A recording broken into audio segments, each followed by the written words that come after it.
Hello everyone, welcome to my another mini vlog. তো সকালবেলায় উঠে আগে আমরা ব্রেকফাস্টটা সেরে নিয়েছিলাম আজকে, আর রেডি হয়েছিলাম আমরা। ব্রেকফাস্টে কিন্তু আজকে অনেক কিছু ছিল, আর আজকে আমরা যাচ্ছি সিমলা। তো আমরা রেডি হয়েছিলাম, আমাদের গাড়ি কিন্তু তখনও এসে পৌঁছায়নি। আর আমাদের হোটেলের নিচে অনেক কিউট কিউট ডগ এসেছিল, যারা আমাদেরকে গুড বাই করতে এসেছিলো, কারণ আজকে আমরা মানালি ছেড়ে চলে যাচ্ছিলাম সিমলা। আর ওদেরকে আমরা একটা বিস্কুট দিয়েছিলাম বলে ওদের মধ্যে একটা ম্যাটারই হয়ে গেছিলো। ये देखो भाई लोगों का मैटर हो गया। मैटर हो गया, एक बिस्कुट दे दिया हमने और सब लोग। তো আমাদের গাড়ি চলে এসেছে, আমরা আমাদের সিমলা যাওয়ার জন্য জার্নি শুরু করেছি। আমরা পাইন ফরেস্টের মধ্যে দিয়ে যাচ্ছিলাম, তো বেশ ভালো লাগছিল, এতই শুকনো পাহাড় দেখে নিয়েছি। যাই হোক, আপেল গাছগুলোর মধ্যে কোনো আপেল ট্যাপেল নেই, কারণ এখন কিন্তু আপেলের সিজন না, পুরো গাছগুলো একদম ঝোড়ো কাকের মতো হয়েছিল। তো আমাদেরকে অনেকটা পথ যেতে হবে, আমাদের হয়তো রাত্রিবেলা হয়ে যাবে সিমলা ঢুকতে। তো আমরা একটা ক্যাফেতে দাঁড়িয়েছিলাম, আর ক্যাফেতে দাঁড়িয়ে প্রথমে একটা হট চকলেট অর্ডার করেছিলাম, যেটা আমার একদম খেতে ভালো লাগেনি, তাই একটা লাল চা খেয়ে নিয়েছি। যাওয়ার সময় দেখলাম অনেকগুলো হট এয়ার বেলুন উঠছে, বাট এটার চাপাই সাহস আমার হয়নি, কোনোবার হবেও না হয়তো। তো এখানে প্যারাগ্লাইডিংও হচ্ছিল, বাট প্রতীক যেহেতু একবার করে নিয়েছে তাই আর প্যারাগ্লাইডিংও করেনি।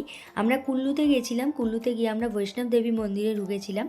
তো 1.5 ঘন্টা দাঁড়িয়ে থেকে তারপর আমরা পুজো দিতে ঢুকেছি।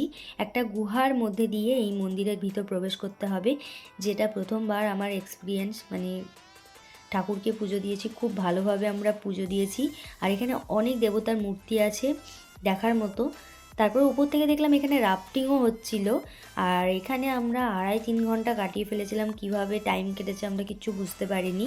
তারপরে আমাদেরকে বেরোতে হয় তাড়াতাড়ি করে, কারণ সিমলা যেতে হবে, অনেকটাই রাত্রি হয়ে যাবে। রাফটিংয়ের জন্য এখানে বোটগুলো লাগানো ছিল, বাট আমরা কেউ আর রাফটিং করার সাহস নিয়ে বোটের মধ্যে উঠিনি। মানালি যেদিন আমরা গেছিলাম সেদিন অনেক রাত্রে গেছিলাম বলে এত সুন্দর দৃশ্যগুলো আমরা মিস করে গেছিলাম, বাট সিমলা যাওয়ার দিন আমরা খুব ভালোভাবে দেখেছি, আর এতই ভালো লাগছিল দেখতে এগুলো। আর আমাদের সবার খিদে পেয়ে গেছিলো বলে আমরা একটা রেস্টুরেন্টে দাঁড়িয়ে সবাই একটা করে ম্যাগি খেয়েছিলাম, কারণ আর পারছিলাম না আমরা। তারপরে কেক বিস্কুট সব নিয়ে আমরা উঠে পড়েছিলাম। এবার আমরা সিমলার রাস্তায় ঢুকে গেছি, চাঁদ মামাকে দেখতে দেখতে এখন সিমলা যাচ্ছি। বাট আমাদের সবার অবস্থা খুব খারাপ হয়ে গেছিলো, কারণ এতটা জার্নি আমরা কেউ নিতে পারিনি। যেটাই আমাদের 6টায় ঢোকার কথা, কিন্তু আমরা ঢুকেছিলাম 9টার সময়। তো 9-9:30 মধ্যেই আমরা কিন্তু আবার সিমলা মাল রোডে গেছিলাম, এখানে সবাই মাল রোড বলে।